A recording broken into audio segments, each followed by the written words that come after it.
here with the hardcore cowboy, or Sam, or Lil Texas. I got many names. Yeah, man of many names and many trades. Yeah. I saw your tweet that said musicians need to face the cold reality that it's not just about music anymore, and branding and marketing has a lot to do with being an artist. Absolutely. So do you think that now artists are hindered if they don't kind of go into the wave of branding and marketing themselves on social media?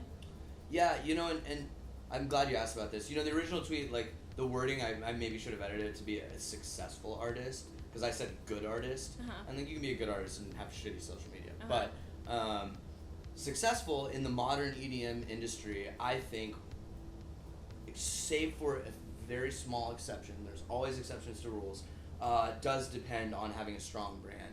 Because, like, to me, I think what can get you from the bedroom and, 2,000 followers or whatever, to, like, actually traveling, playing shows, and, like, being able to quit a day job or something along those lines, which I think a lot of artists' dreams, is that narrative that the social media and marketing stuff can start to build.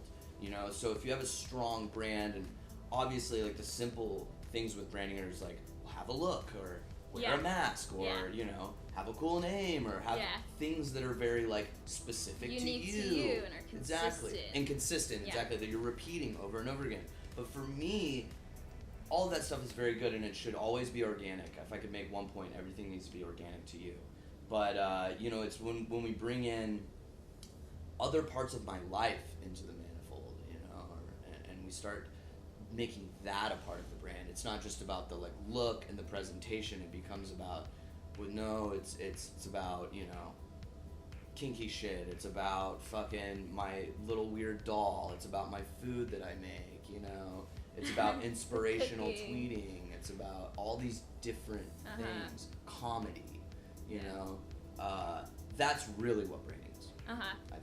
Yeah, it's having, like, your personal brand. Now it's also a business, which a lot of artists and we've talked to a lot of artists previously, and some of them are hooked on the idea that, well, my music is going to speak for itself. And I agree with that, but I also think that there's so much more possibilities if you were to focus on it as a business. And branding, marketing, networking. Another thing for longevity, I think, that is very important is connections. Absolutely. If you, with the experience that you have now, if you were to start over, would you focus more on the branding or the connections? I think that connections can be built. Like, it's a tough question. I mean, if you have connections, great. That's awesome. You know what I mean? But connections are built, and relationships are built through mutual interest, or somebody likes what you're doing, you know what I mean? And it's just interest on maybe one side. So what I would have focused on, I don't know if I'm going to answer with either one of those. What I would have focused on was doing one thing, For so long I jumped around, I made this, I made that, I did this, until I, like, put my foot down in one thing. And I think that allowed for the brand to, like, take hold and the brand to manifest, because it was like, first it was just a song on SoundCloud, 200 BPM hardcore, and a set, It was just Wasteland 2018, one song, one mix. That was it. The sexy cowboy shit hadn't really come in yet. But it came naturally, because I started getting booked, and then I started getting, more love on the tracks, and then I started being, like, excited again about music.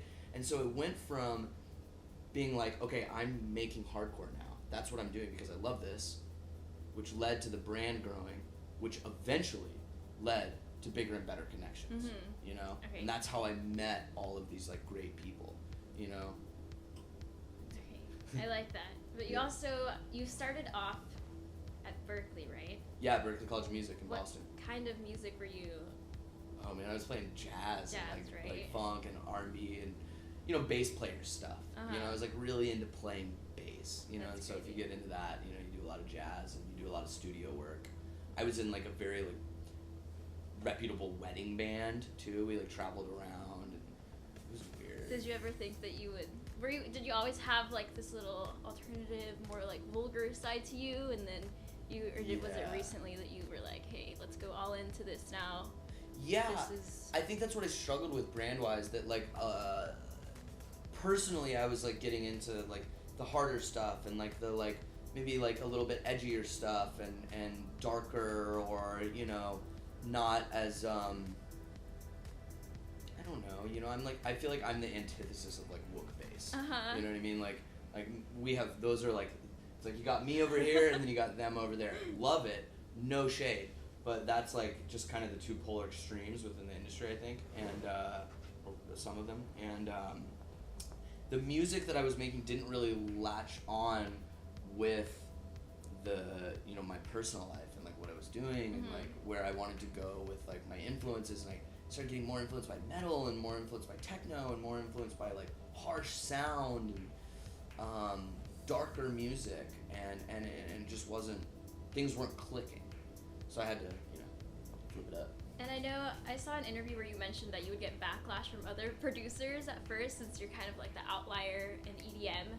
Do they ever react differently whenever they find out that you're classically trained and you went to music school? Yeah, sometimes they'll be like, "Oh wow, that's crazy." Yeah. You know, they react differently when you like keep growing. You know. When That's it like really, actually hits off. yeah, that's they're really like, the cold thing. You know, and I don't even know what it's like to be like at another. You know, there's more tiers than where I'm at. I'm just getting started. You know, but you know, to be on like a sudden death tier, or like, you know, like Sullivan King or somebody. You know what I mean? Like, you know, selling shitloads of fucking tickets. You know, and like, doing really well. You know, I can imagine that people might start treating you different, because they do treat me different. Yeah, You know, compared to like 2 years ago when I wasn't doing shit. That's crazy. That's Yeah. so fast. Yeah, I mean, Techcore has been around since September of 2018. That's crazy. That's when we like started it. You know, so it's been like a year and a half. It's been quick, Yeah. super quick. Do you have a team behind you? Did you? Yeah, I actually did. I had 2 managers, and you know, I was like sort of like their pet project. Like, we'd known each other forever, and like we weren't really doing much. You know, they were kind of trying to force me to like write music, and I was like feeling jaded and not inspired, and so it was just me and those 2 guys, and they're my friends.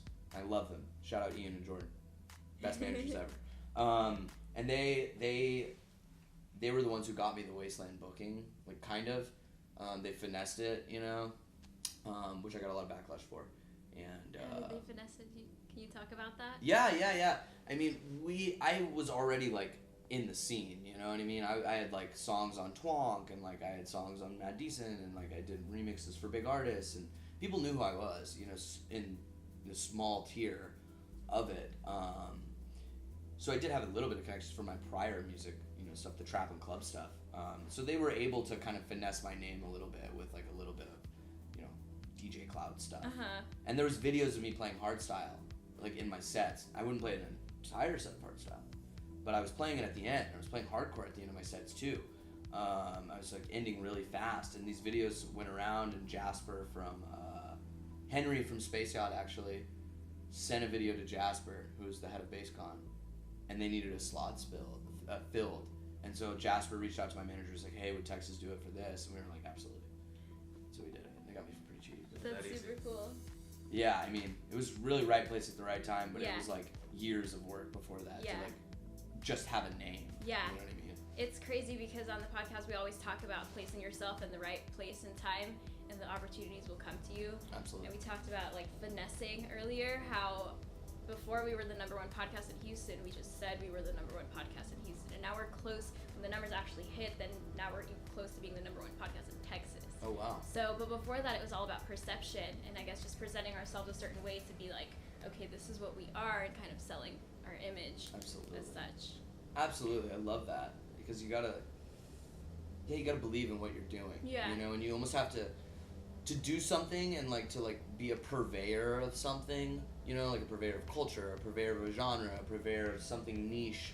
I think it does take some element of just declaring that you're that. Yeah, owning you it. know, Yeah. owning it and being like, I'm the American hardcore guy. Yeah. You know, or I'm one of them. You know, or like I'm the new American hardcore guy, or I'm whatever. You know, there's been plenty of Rob G, Lenny D, Omar Santana. Like, those are the American hardcore legends. Like, shout out all those guys. Those are like my fucking dads. Like, respect, love them, especially Rob G. He's the fucking homie.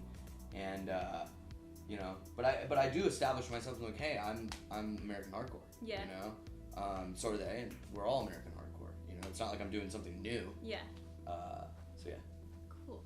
With your techno sets, do you feel like, I know I saw a post on Instagram where you said that you played hardcore at the end of a techno set and someone was mad. Oh yeah. Do you have to like announce that it's a techno set so that the people that go aren't like expecting something? Yeah, totally. I mean, the techno thing, I love this Diamond Dallas thing, because it just started as like it started as a loophole to like be able to play in LA, because I can't play in LA under Lil Texas if I have a festival radius, you know. So I believe what happened is we were within the EDC radius clause, and I was like, well, I want to play this underground party and like this after hours techno John, and like I was like, I can't go under Lil Texas. Why? Because there's radiuses. When you play festivals, you sign contracts and you can't play within a certain area for a certain amount of time.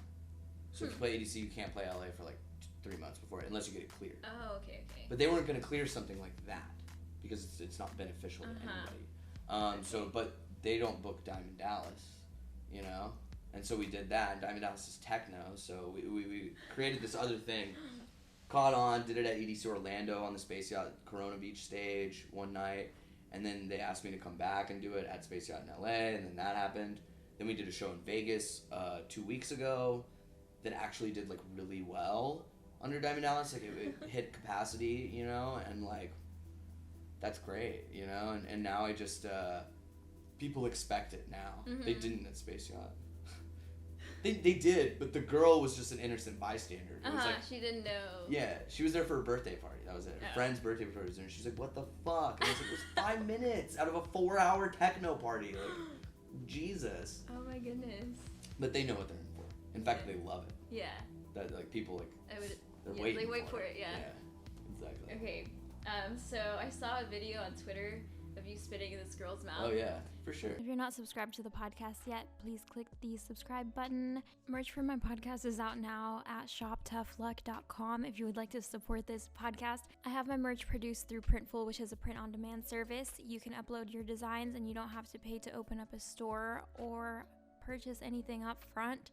How it works is your customers make a purchase from your web store that you create, and then they fulfill the order for you, send it straight to your customer, and you don't have to touch any of the inventory or the products, which is incredible if you have a lot of different designs you want to try out, or you just don't want to make an initial investment on your merchandise right now, which I think is great for influencers. To attach Printful to your web store, go to printful.com/a/Desanti, or the link is below. He was at sudden death. Do you remember Kevin from McAllen? Oh yeah. So he meets this random guy at sudden death, and he's like, "Hey, what's your next show?" He's like, "Lil Texas next weekend." And then he's like, "Oh shit, he spit in my mouth," and he pulls out a video. And he was like, "That's the randomest shit I've ever heard." He was like on Twitter. He was before the girl, actually. Really? Yeah, he was on Twitter. He's like, "You're gonna spit in my mouth. You're gonna spit in my mouth," and I was like, and I was like, "Bad, like, haha," because I don't expect people to like actually. Yeah, like in front of a whole group of people, be like, "All right." I'm like, all right, get on the ground then. And he did it, and I was like, all right, get on the fucking ground, bro. I'll spit in your mouth. And then is that how it started?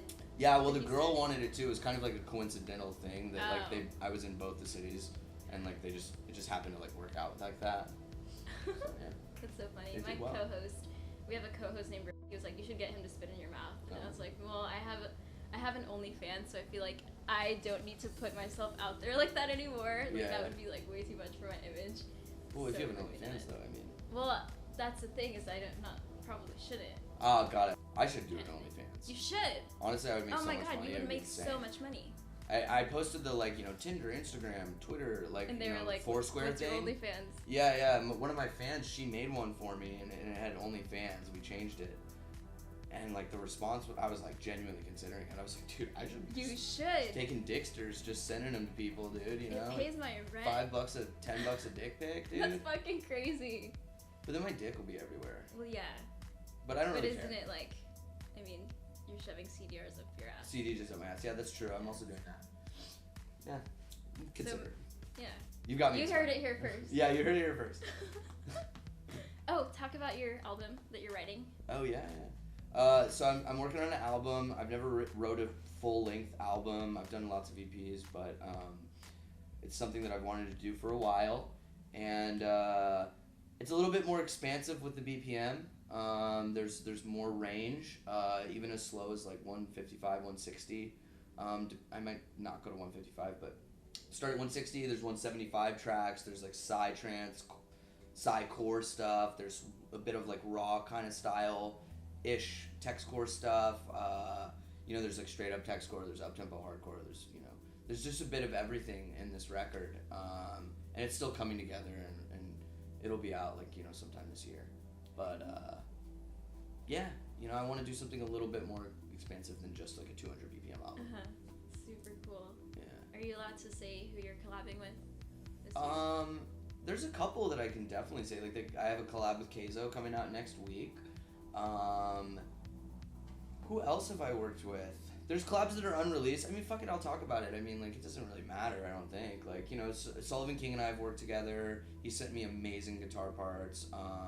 Sudden Death and I have, he's got stems from me right now. Danny, fucking finish the track, bro. Gravedigger and I have a new collab. A bunch of European people, like Deadly Guns and I have a finished collab that might be on Masters. Andy the Core and I have an unfinished collab. Radical Redemption and Yellow Claw, we have a collab. Raw Tech, too. Raw Tech. Good guys. We've got an interesting, cool collab with Raw Tech. Awesome dude. Those are a few of them. Alright. You heard it? Alright. Where can people find you online? At Lil Texas, obviously. Yeah. Pornhub.com/Lil Texas. Onlyfans.com/Lil Texas. $5 special today only. So if you're listening, PayPal, Venmo, Cash App, I'm here. No, for real. Just at Lil Texas, pretty much across the board on everything. So at Lil Texas on Twitter, at Lil Texas on Instagram, SoundCloud, same deal, Spotify, same deal. Everything's there. Facebook, same thing. No, Lil Texas Music on Facebook. My name is Desanti. This is Lil Texas, and thank you so much for watching.